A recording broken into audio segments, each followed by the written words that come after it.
Let me start by telling you what I'm not going to do. I'm going to not talk a lot about the details of how the film got lost, rediscovered, etc., restored, which is a whole saga in itself. I'm really going to try and deal with how the film fits into wartime conditions in Britain in 1942 and 43, and how it forms part of, if you like, the matter of Britain. That might suggest I'm going to connect it with Arthurian legend. I'm not going to do that either tonight. I'm really going to focus on what the film meant to the people who made it and saw it in the early 1940s.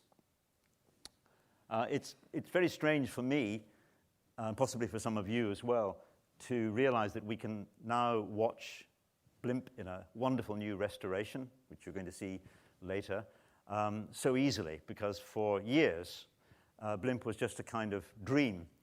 I remember in 1978, when we showed it as part of a big retrospective of Powell and Pressburger, we could only show a nitrate print which was missing many of the scenes that we now have. And really, until the mid-1980s, until 1985 to be precise, when the BFI restoration was first seen, the film was totally inaccessible. So it was something you could dream about, but you couldn't go and check it out. And that's why its rebirth from 1985 has been a great event. All the commentary and discussion of the film, which we have now, really stems from 1985, because that's really when the film was rediscovered. There is almost nothing written about it before that. So I'm just going to reach down for my glasses, if I can. I think they're right beside you, Oliver, just behind there. Sorry about that. And that period of time, the 40 years that separate us from 1985, nearly, to now, of course, is an interval of time that will mean a lot to anybody who already knows the film. You will remember that one of the most daring features of the film is the great plunge into the past that Clive Candy undertakes when he dives into the swimming pool, and we undertake as we go back to discover him when young. So 40 years ago, that phrase echoes through the whole history of the film. But one of the critics who wrote about the film in 1943, Caroline Lejeune, C.A. Lejeune, wrote in her review, "What is it really about?"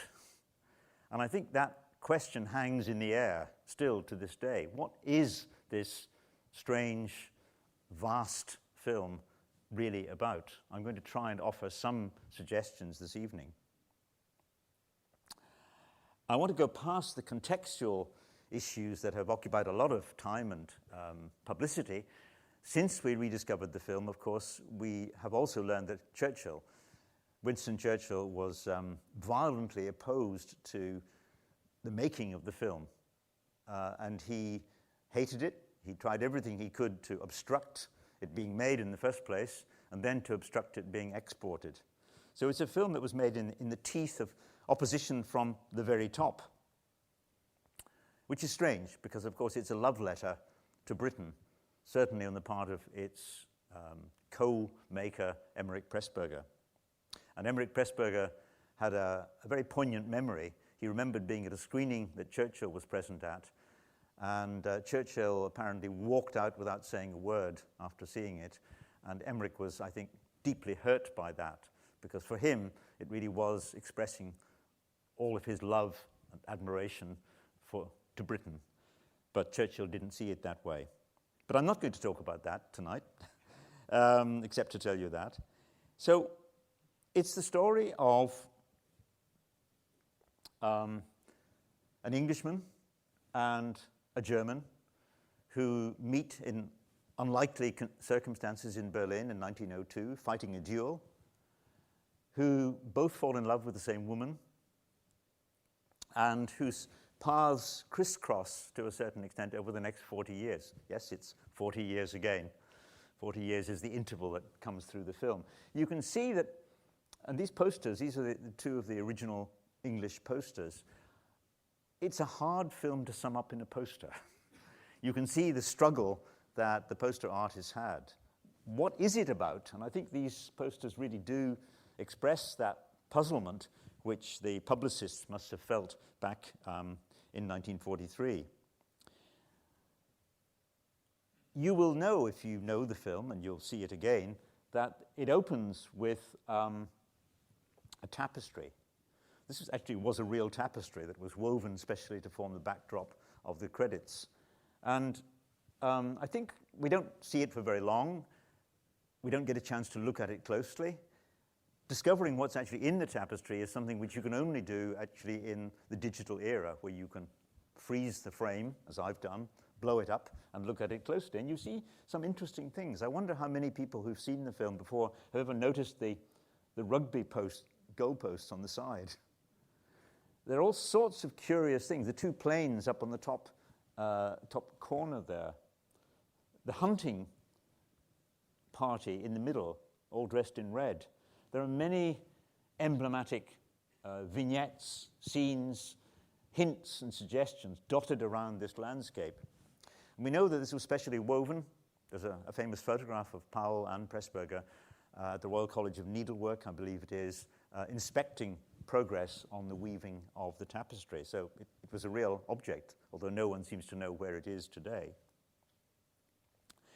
The figure of Blimp seen in the tapestry there is a sort of mock heroic figure.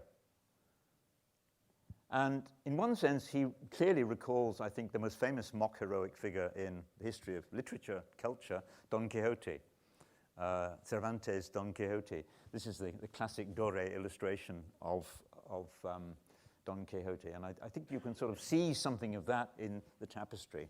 Probably was an inspiration.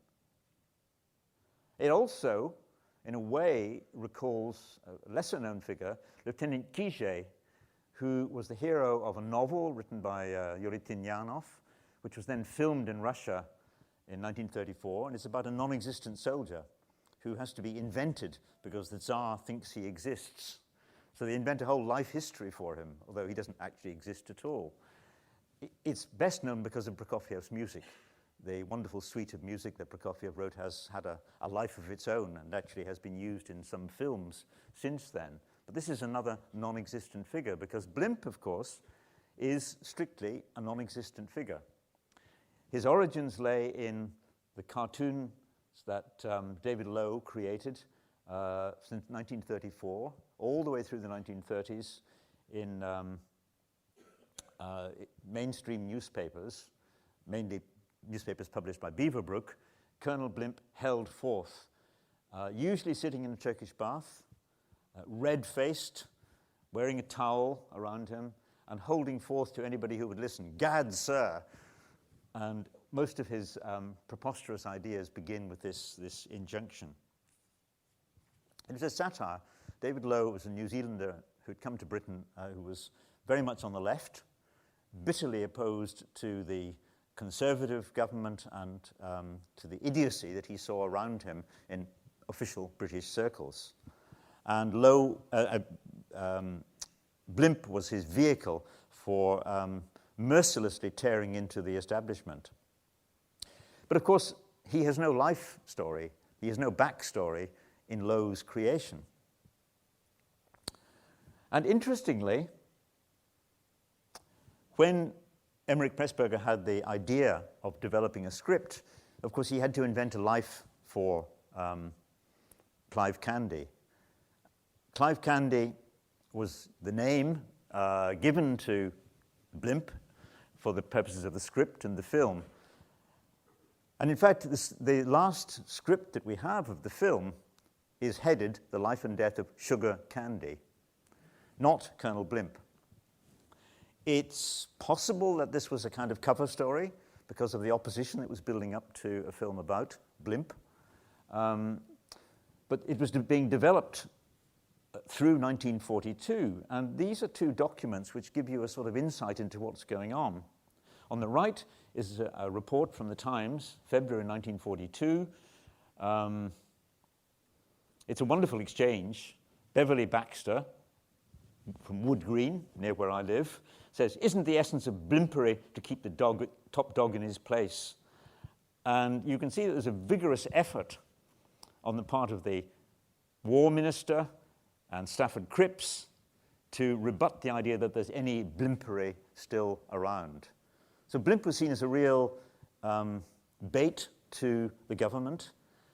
So making a film about Colonel Blimp, of course, is a political challenge. And that's no doubt why Churchill was so opposed to it.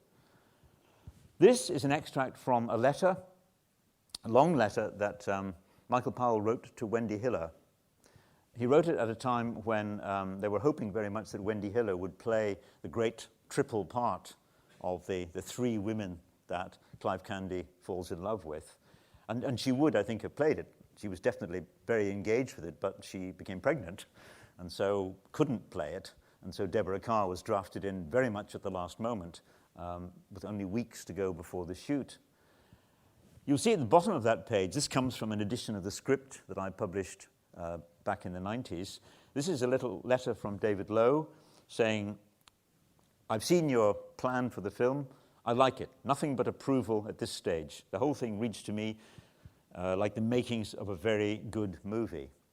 He also later said that he thought it was a very sentimental movie, and I think he regretted slightly that the Powell Pressburger, Roger Livesey version of Blimp is much softer than the satire that he aimed at politicians right through the 30s. It's not a sharply satirical film.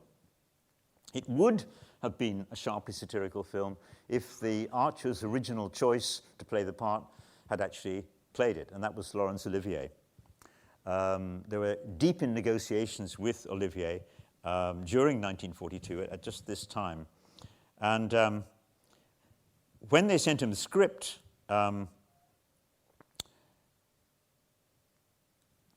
Olivier wrote back that he thought that he really was not sharp enough. He described it as a masterly idea, but he complained that Powell and Pressburger don't say what makes him a blimp.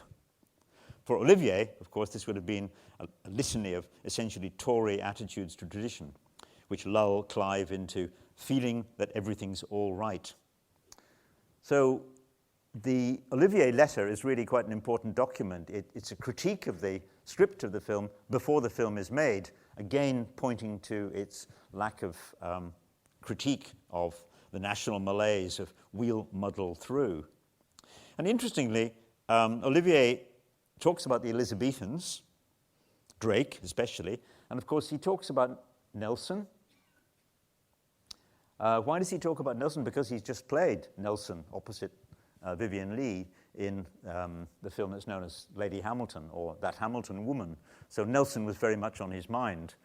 And what he's doing is really making a contrast between the more kind of no-nonsense attitude of Nelson, who cuts through red tape and does what he feels is necessary, and the muddle that he sees around him in this early stage of the war. So where does the film actually spring from? Where does the concept, Powell and Pressburger's concept, spring from? Well, it comes from a scene in a previous film, One of Our Aircraft is Missing. In that film, the crew of an English bomber is shot down. They bail out over the Netherlands. And the oldest member of the crew, seen there on the left, in a scene which is not in the finished film, said, effectively, "You don't know what I was like when I was as young as you were. The young can never understand that the old were once young like them." That thought stayed with especially Emmerich Pressburger, and that's really where the Archer's version of Colonel Blimp comes from. What would it be like if we could see the youth of someone who has become visibly a blimp in his older age? It's a very interesting film. One of Our Aircraft is Missing, and it deserves to be better known. So Hiller couldn't play the part. The man who made the film happen was Arthur Rank. And again, this is a very improbable conjunction.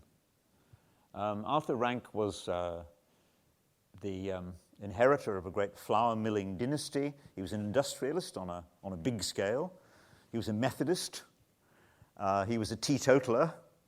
He was really everything that you would think of as being, establishment. And yet there was a radical side to rank. And he became, more or less accidentally, the saviour of the British film industry in the late 1930s and certainly during the war itself. He ended up owning the major distributor, the major means of production, running the two main studios, and owning most of the cinemas that would show Blimp and the other films made during World War II. This is a Time magazine cover from 1946 when he was recognized as the man with the gong, because the gong had become the logo at the front of Rank Organization films. But I put those two images alongside Arthur Rank just to remind us of the sheer scale of the production. To make a film like this with no cooperation from the War Ministry, no cooperation from government, no cooperation from the Ministry of Information, which had backed 49th Parallel, was really quite a feat. How did they do this? People often asked Michael Powell how they did it, and you may know the line where he says, well, how did we get all the vehicles and things? We stole them. So you have to imagine an extremely piratical approach to assembling this production. Basically, they had to piece it together. They knew they had the financial backing, the moral backing of Arthur Rank, who was absolutely behind it, but they had to make it by whatever means they had available. The powers that be, the ministries, continued to take a close interest in the progress of the film. Even though they'd tried to stop it, Churchill is on record as saying to his Minister of Information, pray propose to me the measures necessary to suppress this film. And Brendan Bracken said to him, I'm sorry, sir, we can't. It's a democracy. And this is in 1942, shading into 1943. The Ministry of Information couldn't actually stop the film being made. But they could send the civil servants to see what the result was. And this is Lowe's comment, Whitehall's evening out. Every government department sent delegations to view the film and give their impressions. They couldn't stop it being shown. And so it was widely shown. And it's thought that it was probably the most successful film of 1943 in British cinemas. Now, there are no box office figures from this period. We can't absolutely prove that. We know other films were popular. Random Harvest was hugely popular. There were other British-made films, as well as Hollywood films, that were big in the cinemas. But we do have one very interesting piece of evidence, and that's the mass observation study that was done in November 1943. Now, you can read about these in Jeffrey Richards and Dorothy Sheridan's wonderful book about mass observation at the movies, but I've just picked out a few quotes here.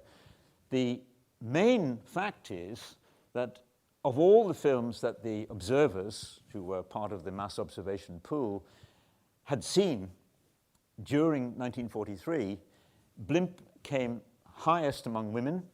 It was mentioned by 28 women, and second highest among men. So this is incredibly popular across all classes and all ages. And these are just some examples. This is a WAF officer, age 33. I liked the film because its propaganda was subtle and good. The Edwardian scenes, particularly the duel, were delightful. A pleasant touch of humor, and because of the splendid character acting of Livesey and Walbrook. You can see other examples here. This is a timber merchant, age 44, in Leeds. Blimp got me interested and captivated me, and what a fine actor played Blimp. Several people say, I loved it, but I can't explain why. And so already you get something of that puzzlement, which you find in Caroline Lejeune's comment on the film. And there she is. This is Caroline Lejeune, one of the two great lady women critics who dominated the Sunday papers in the 1940s. Dilys Powell wrote in the Times, Caroline Lejeune wrote in the Observer, and most people who are interested in film would read both of them or see what they had to say about the new films. And this was her comment about Blimp. What is it really about? Something which emerged a little after the film was released and which continues to be quoted a great deal. I think it's interesting, maybe significant. Two Scots people, E.W. and M. Robson, published a pamphlet called The Shame and Disgrace of Colonel Blimp. Nobody seems to know too much about them. It's not even quite clear whether they were married or whether they were brother and sister or what. One was female, we know that much, from other material that they published. They really took against Blimp in a big way. They published a complete pamphlet proving that it's really a kind of anti-British propaganda, that it promotes the German, Theo who is a noble, handsome, awe-inspiring, able and wise German, against the foolish, walrus-whiskered Englishman. And for them, this was anti-British, anti-English. They went on to publish several other pamphlets attacking the film, and because there are copies of these pamphlets in almost every library in the land, you'd be amazed, people have continued to find it and have assumed that this represents really a big head of opposition to the film in wartime. I think that's totally untrue. I think these were two eccentrics who really had a kind of bee in their bonnet about the film, but I think all the evidence we have from mass observation and from the critics is that it was a deeply loved and admired film. Churchill's opposition prevented the film from being seen in America until 1945, and that, I think, is one of the major tragedies, in a way, that the film was not exported quickly. Churchill was able to block giving it an export license, and so by the time it arrived in America, the war was over, and interest in wartime subjects was beginning to evaporate very rapidly. But you can see again in two of the American posters here the problem that the distributors, it was distributed through UA, United Artists, you can see the problem they had in selling it. What is the film about?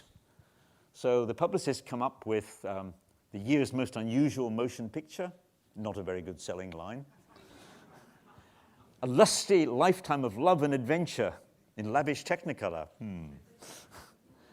Technicolor was not so uncommon in America as it had been in Britain, so that's not a selling point. Or the life and death of Colonel Blimp.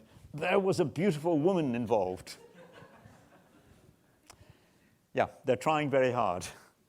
I think these posters are quite significant. You can see the difficulty of selling the film, especially in a post-war America.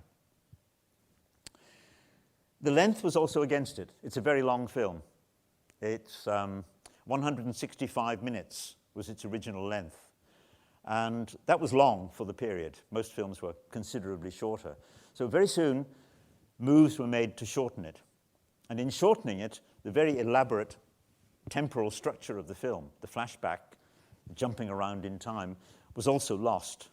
And so when I first saw the film in the 1970s, it was about 2 hours long, and it was straightened out in chronology. It began in 1902 and simply moved forward to 1942. So the film was only a torso of what it had been.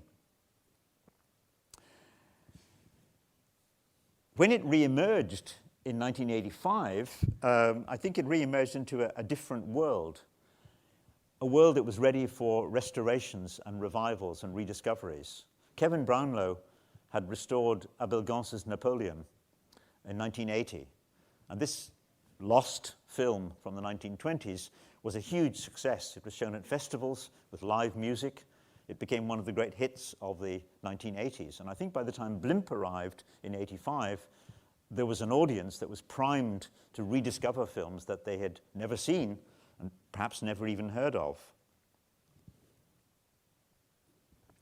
Now, what I'm going to do is offer you two, I think, lesser-known sources for the film, which I think are worth thinking about when we think about what led Powell and Pressburger to shape their version of the Colonel.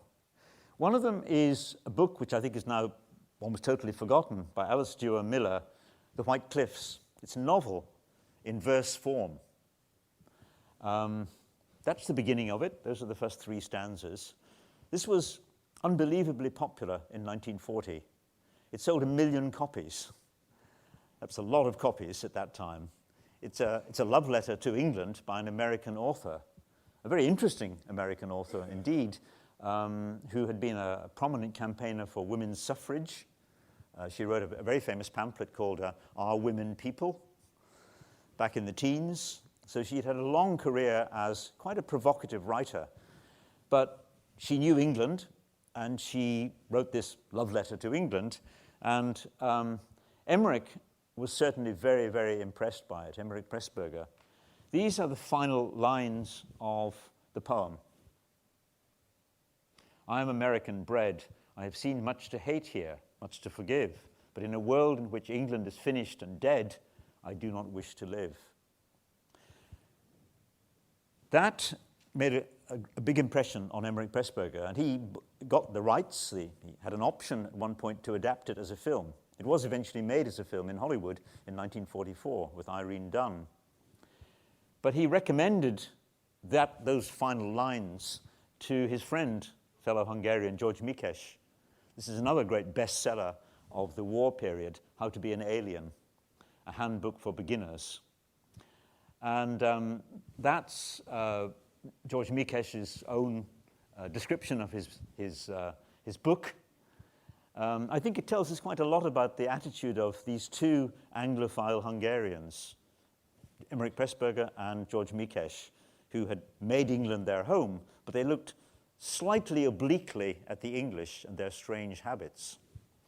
And George Mikes, in fact, would dedicate his later book to Emmerich Pressburger, How to Be Decadent. He said, to my dear old friend Emmerich Pressburger, who is not decadent, but there is still time. So this gives us a sidelight on both an ironic, I suppose, and a sentimental view of what England meant to foreigners in 1940. The other source I'm going to show you is a short film. This is a film which Michael Powell made off his own bat. We know very little about the circumstances in which it was made in 1940. It's based on a letter which was written by a pilot to be sent to his mother if he didn't return from a mission. He didn't return. The letter reached his mother, and through his commanding officer, the idea emerged that maybe the letter should be made known to a wider number of people as an inspirational document.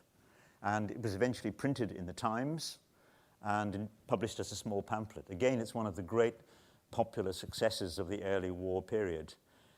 Michael made a film with John Gielgud reading the letter, and I think the film is so personal. It tells you a great deal about the mental universe, the physical universe that Michael Powell was living in the early war period. So I suggest you look closely at the decor, at the titles of the books of this. This is the bulk of the film I'm going to show you, I hope, preferably with the lights down, if we can.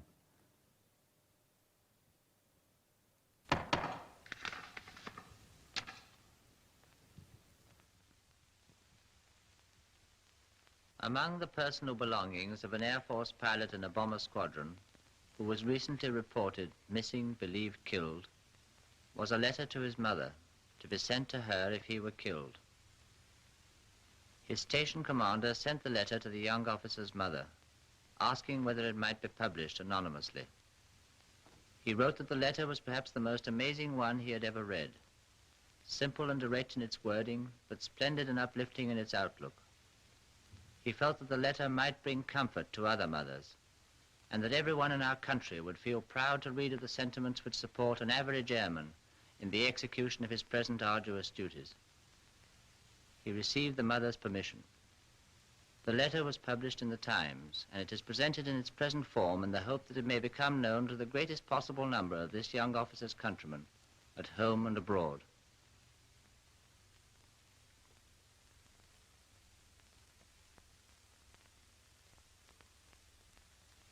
Dearest Mother, although I feel no premonition at all, events are moving rapidly, and I have instructed that this letter be forwarded to you, should I fail to return from one of the raids we shall be shortly called upon to undertake. You must hope on for a month. At the end of that time, you must accept the fact that I have handed my task over to the extremely capable hands of my comrades of the Royal Air Force, as so many other splendid fellows have already done. Though it will be difficult for you, you will disappoint me if you do not at least try to accept the facts dispassionately, for I shall have done my duty to the utmost of my ability. No man can do more, and no one calling himself a man could do less. I have always admired your amazing courage in face of continual setbacks, in the way you have given me as good an education and background as anyone in the country, and always kept up appearances without ever losing faith in the future. My death would not mean that your struggle has been in vain. Far from it. It means that your sacrifice is as great as mine. Those who serve England must expect nothing from her. We debase ourselves if we regard our country as merely a place in which to eat and sleep. History resounds with illustrious names who have given all, yet their sacrifice has resulted in the British Empire, where there is a measure of peace, justice, and freedom for all, and where a higher standard of civilization has evolved and is still evolving than anywhere else. Today we are faced with the greatest organized challenge to Christianity and civilization that the world has ever seen. And I count myself lucky and honored to be the right age and fully trained to throw my full weight into the scale. For this, I have to thank you. You must not grieve for me, for if you really believe in religion and all that it entails, that would be hypocrisy. I have no fear of death, only a queer elation. And I know that many familiar faces await me in the mess. I would have it no other way. The universe is so vast, so ageless, that the life of one man can only be justified by the measure of his sacrifice. We are sent to this world to acquire a personality and a character to take with us that can never be taken from us. I firmly and absolutely believe that evil things are sent into the world to try us. They are sent deliberately by our Creator to test our mettle, because he knows what is good for us. I count myself fortunate in that I've seen the whole country and know men of every calling. But with the final test of war, I consider my character fully developed. Thus, at my early age, my earthly mission is already fulfilled, and I am prepared to die with just one regret, and one only, that I could not devote myself to making your declining years more happy by being with you. But you will live in peace and freedom, and I shall have directly contributed to that. So here again, my life will not have been in vain.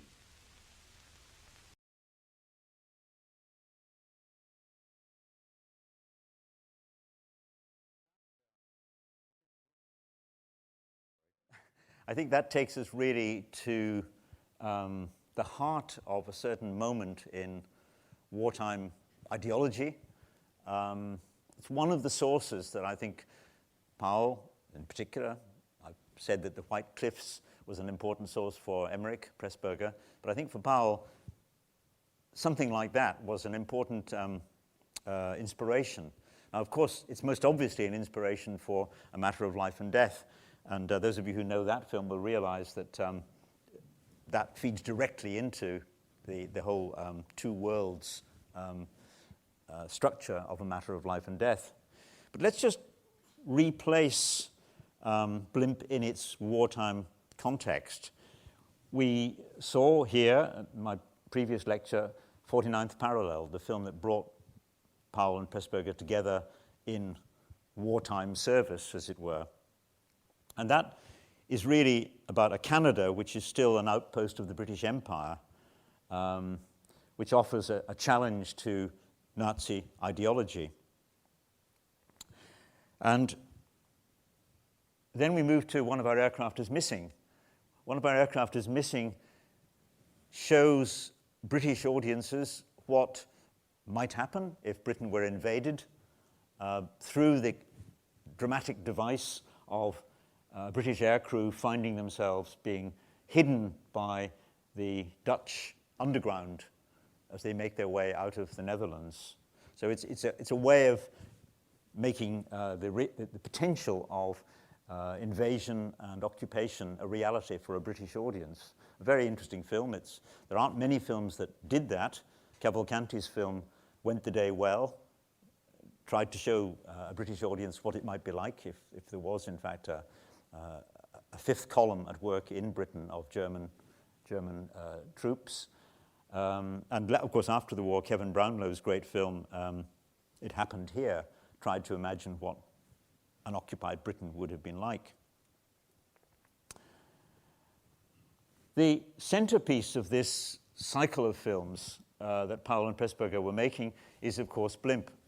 And I think it's really interesting that Blimp, the centerpiece of Blimp, and I'm not going to say too much about it for those who haven't seen the film before, is the great scene where Theo, Kretschmar Schuldorff, Clive's old friend, comes to Britain as a refugee, and amongst other things, he points out that Britain was in fact very slow to understand the true gravity of the menace posed by the Nazi regime. This is an extraordinary but very important message to deliver to a British audience in 1943. You didn't realize what was going on. You didn't act fast enough. And perhaps it's important that the film has got so much surrounding that to make that message palatable in the climate of 1943. After Blimp, the Archers clearly felt that they had more to say about, more to explore in England's history. And in A Canterbury Tale, they set out to penetrate the deep England of Kent and Canterbury, which of course was Michael Powell's home as a child. In this modern pilgrimage, three outsiders discover connections with a rural England and with its initially forbidding guardian, the local squire, Culpeper, played by Eric Portman. A really sinister, initially sinister, quite mysterious figure. But interestingly, his message at wartime is the importance of understanding the history of England. All that Culpeper wants to do is to tell the newly arrived people who've come to Kent something about the history of the ground that they're marching on, living on. And he's also a progressive figure, and this is something I only discovered many years after first encountering the film. This is a film which was also restored in modern times to the version that we now have, only in 1978. If you look very closely at the desk, at Culpeper's desk in his study, if you freeze frame and magnify it, you will discover there's a little pile of books on his desk. And one of these books I discovered is Soil and Sense, which was a really important wartime book about essentially ecology and the need to get back to understanding the importance of farming and cultivation without resort to artificial pesticides. It's one of the founding documents of the ecological movement, still to this day. So, and I'm pretty sure that Michael put that on the desk. So I think that for Powell and Pressburger, this figure of Culpeper is a hinge between the traditional past and progressive values which will be needed in the future. And of course, in A Matter of Life and Death, the film which they scripted during the war but only got to make after the war was over, Peter Carter, the pilot, the central figure, is a carefully balanced embodiment of 1945. As he says in this opening scene, he's conservative by nature, but Labour by experience. Well, the election of 1945 had just happened 2 months before the film started shooting, so you can see why he's so carefully balanced. But interestingly, in the heavenly trial, where Peter's life on earth is in the balance in the middle of the film,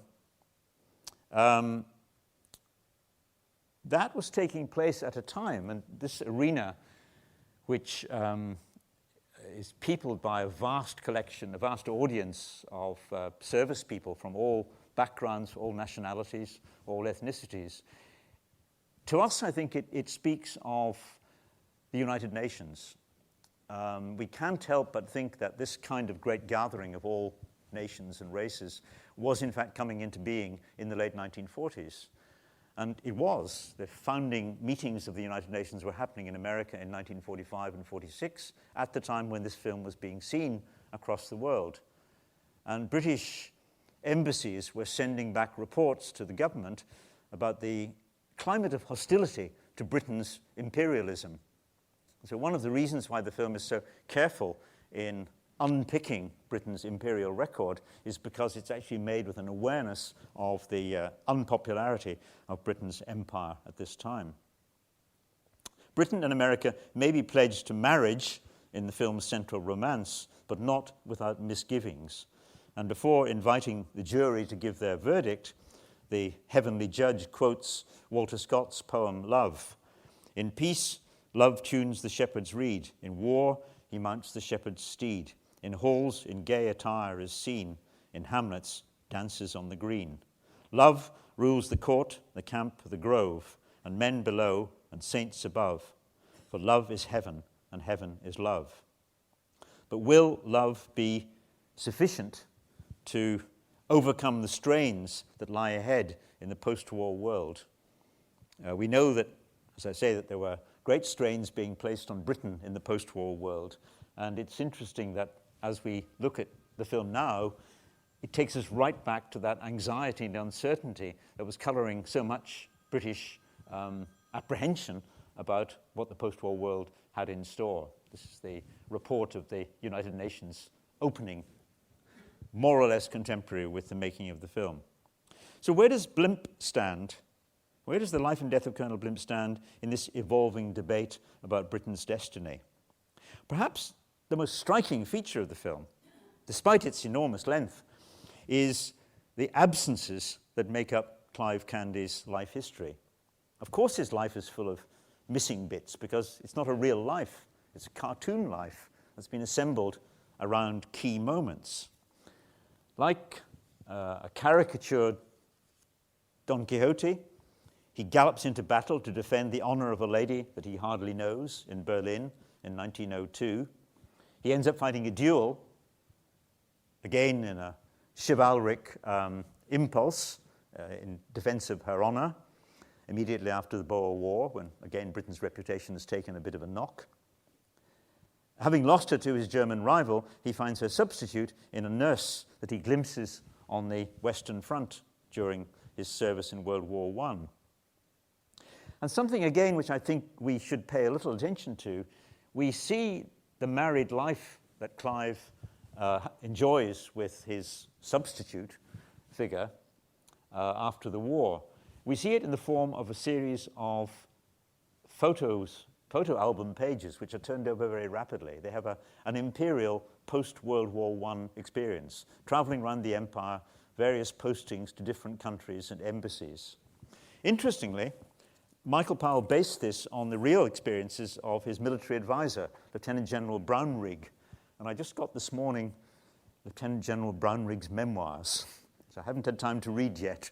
I've been wanting to read these for some time, because Powell said that he actually used the real general's photo album for the film. I don't think there's any way of verifying that, but certainly the inspiration came from there. So this is a typical interwar career for a retired army officer. That's Lieutenant General Brownrigg, who served as the military advisor on the film. Apparently, very happy to do so. He had been involved with the Home Guard himself, so he knew what he was talking about, and he would have warmed to the film's theme of Clive Candy finding a vocation in helping to organize the Home Guard. And then, of course, the loss of Clive's wife is recorded as we turn a page in the film, and she's gone. She's died. And so Clive's life goes back to being empty. But there's something else which is, I think, extraordinarily interesting, which we only discovered when the film was restored. The version that we had before 1985 had many sequences missing, and one that was missing was the moment where Clive comes back from Berlin and goes to the theatre. He, again, is looking for some distraction, so he goes with the sister of the woman that he has lost in Berlin, Edith's sister. And he sees a play called Ulysses. It's a real play. It's by Stephen Phillips. He was a very popular dramatist of the late Victorian and Edwardian period. And it was a huge success in London in 1902. So the research that underpins Clive's career is absolutely accurate and precise. They found the play that Clive would have gone to see because it was the most popular play in London at the time. And of course the theme of it, of Ulysses, on his way back after the Trojan War, again echoes exactly what Clive is experiencing as he searches for home, a home, and his destiny. We might be reminded of another pensioned-off knight, the White Knight, in Lewis Carroll's Alice Through the Looking Glass. Again, we're back to that sort of slightly mournful figure of a knight for whom there is no use any longer. Stephen Phillips' play, the theme of it was identified in a review as a wanderer's return, the yearning of the seafarer for his home and all that home means, for the sight of wife and child and friends, and the kind land that gave him birth. Well, that sums up exactly what Clive is looking for. He's a warrior, a wanderer in search of home.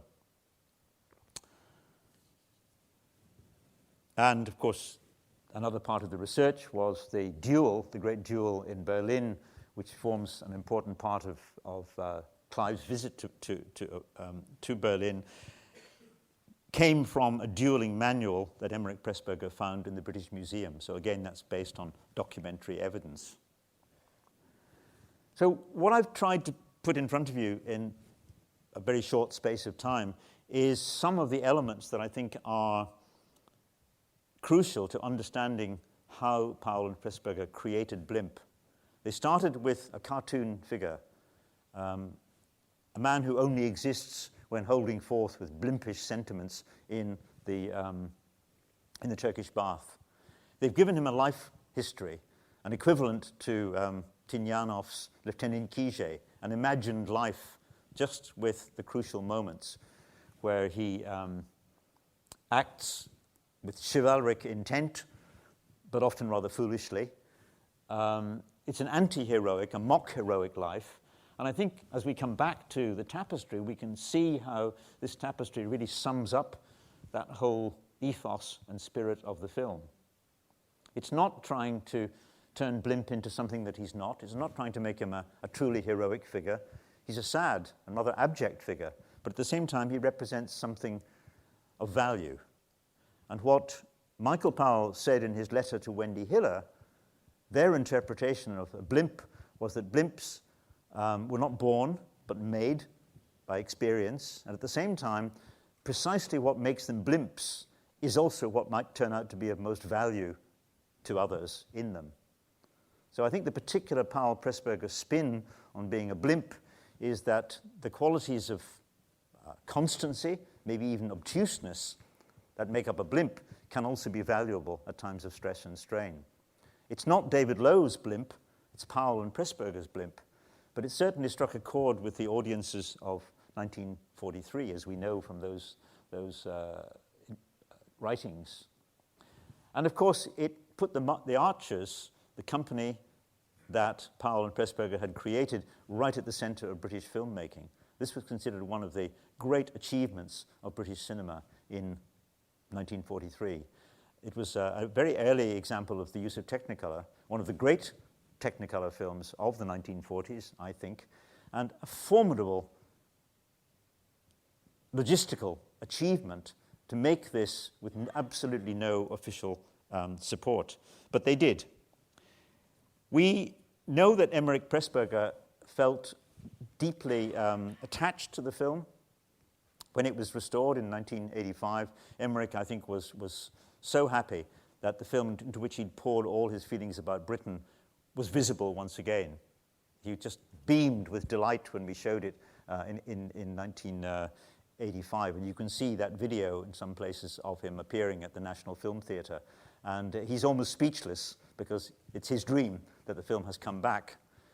One of the admirers of the film, of course, at that time, who's been a great supporter and has helped to steer through the funding of the new restoration, was Martin Scorsese. And you can see a very young Martin Scorsese in that interview in 1985, visibly touched to be in the presence of his two great heroes, Powell and Pressburger. And actually, there's a Turkish bath scene in Scorsese's new film, if you've seen The Irishman, which does slightly recall Blimp. I'm sure that's definitely his reference back to one of his favorite films. It became customary after 85 to compare The Life and Death of Colonel Blimp to Citizen Kane. Andrew Sarris, the great American critic, and his wife, Molly Haskell, have often talked about the relationship between Citizen Kane, made in 1941, and Blimp, made in 43. There is a relationship, obviously. Every filmmaker in the world was influenced by Citizen Kane. It had a huge impact on the thinking of filmmakers about the structure of films. So I'm sure that Powell and Pressburger took it on board, although they never talked about it explicitly. But, you know, I think in many ways we should see it as something indigenous, something that springs from the soil of English culture, and especially of that culture that Pressburger represented, the culture of those who have come to England and discovered England, like Pressburger and Mikesh, and see England from a slightly different perspective than the English see it from. To me, it seems one of their most amazing films, and I think it makes a unique contribution to this idea of the matter of Britain, which traditionally is located back in the Arthurian legends that were carried forward. But actually, what Powell and Pressburger did was to write a new chapter in the matter of Britain. I hope you're going to enjoy the film. If you're seeing it for the first time, how lucky you are.